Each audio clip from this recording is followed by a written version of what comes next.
आप सभी को राम राम। बहुत ही कुछ बड़ा होने वाला है इस पर्टिकुलर वॉर से रिलेटेड। ये आपको देखिएगा, तूफान से पहले का सन्नाटा हो सकता है और ये सन्नाटा टाइम लेने के लिए किया गया है, मतलब अपनी और प्रिपरेशन करने के लिए और एनर्जी क्राइसिस को थोड़ा सा न्यूट्रल करने के लिए, ताकि जो मल्टीपल शिप्स फंसे हुए हैं स्ट्रेट ऑफ हॉर्मुज में उनको देखिएगा जल्दी जल्दी निकाल लिया जाए और अपना बैकअप प्लान भी रेडी कर लिया जाए, ताकि second phase of war start किया जाए। सेकेंड फेज ऑफ वॉर, इसको बात ईरान कितना समझ रहा है कितना नहीं समझ रहा ये अलग बात है, क्योंकि मैं आपको 3 ऐसी कंडीशन बताने वाला हूं इस पर्टिकुलर वीडियो में कि आप उसे खुद बताइएगा इज इट पॉसिबल और नॉट। चूंकि ऐसी अपडेट आ रही हैं तो आपको पता होना चाहिए कि यहाँ पे फिर से ईरान को प्रवोक किया जा रहा है कि तुम्हारी बेइज्जती हो रही है। तुम्हें बस बताया गया, एक सीज फायर का लॉलीपॉप दिया गया है, देन आफ्टर दैट देखिएगा एक्चुअल में सीज फायर नहीं है। तो ये सारी चीज़ें मैं आपको बताने जा रहा हूँ इस वीडियो में, और इसका बड़ा इम्पैक्ट आपको 24 से 48 घंटे में देखने को मिल जाएगा। मतलब 24 से 48 घंटे में मार्केट पे आपको इसका इम्पैक्ट देखने को मिल जाएगा। तो वीडियो के अंत तक बने रहिएगा।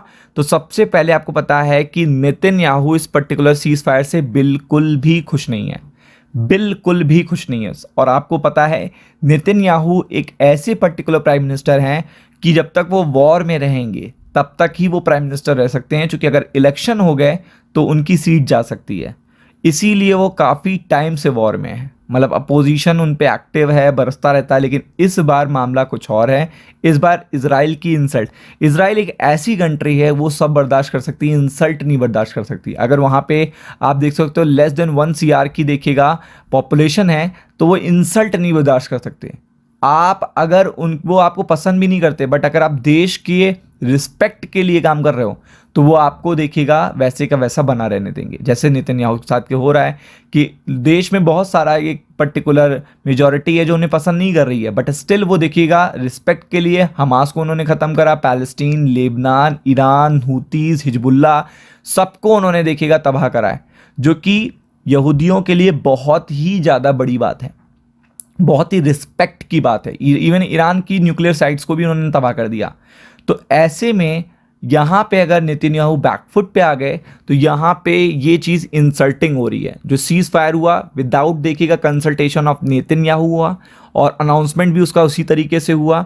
और यहाँ पे नेवर इन इजराइल हिस्ट्री, मतलब कभी भी इजराइल के इतिहास में ऐसा नहीं हुआ कि इजराइल ने कोई ऐसा स्टेप लिया हो या उसके थ्रू कोई स्टेप लिया गया हो जिसमें उसकी पार्टिसिपेशन ना हो और उसमें इजरायलीज़ की डिसरिस्पेक्ट हो रही हो। तो आप समझ सकते हो कि नेतन्याहू यहाँ पे बहुत ही ज़्यादा देखिएगा अपने ही देश में इसमें बहुत ज़्यादा फंस गए हैं, और इसलिए उन्हें वॉर को कंटिन्यू रखना पड़ेगा। आप समझिएगा, इसलिए वो वॉर को ख़त्म नहीं कर सकते। तो तुरंत देखिएगा शाम को स्टेटमेंट आ गया था कि यहाँ पे Lebanon is not included in the ceasefire, और Lebanon is a wing of देखिएगा ईरान। तो लेबनान पे इस तरीके के हमले हो रहे हैं, तो ये पहला इंडिकेशन था कि लेबनान को इतना ज़्यादा मारेंगे, इतना ज़्यादा मारेंगे कि ईरान प्रोवोक होके सीज फायर की डील को कंटिन्यू ना रखे।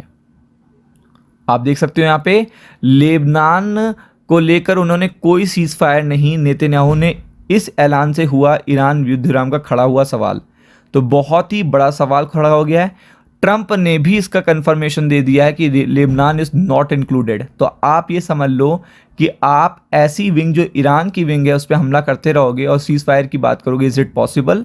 सेकेंड चीज़, नेतन्याहू अगर कंटिन्यू रखते हैं वॉर तभी वो प्राइम मिनिस्टर बने रहेंगे, अदरवाइज नहीं बने रहेंगे। तो उनको एनी हाउ कंटिन्यू रखना पड़ेगा वॉर को, any how. Second cheese, Trump भी सेम सिनेरियो फील कर रहे हैं कि उनकी बहुत बड़ी डिसरिस्पेक्ट हुई है। ईरान ने बहुत सारे स्टेटमेंट दिए आफ्टर द सीज फायर, और वो न्यूक्लियर की बात तो नहीं मानेगा कि वो न्यूक्लियर नहीं बनाएगा, क्योंकि अगर यही बात माननी होती तो वो पहले वॉर से पहले ही मान लेता। तो वो चीज़ भी नहीं होनी है।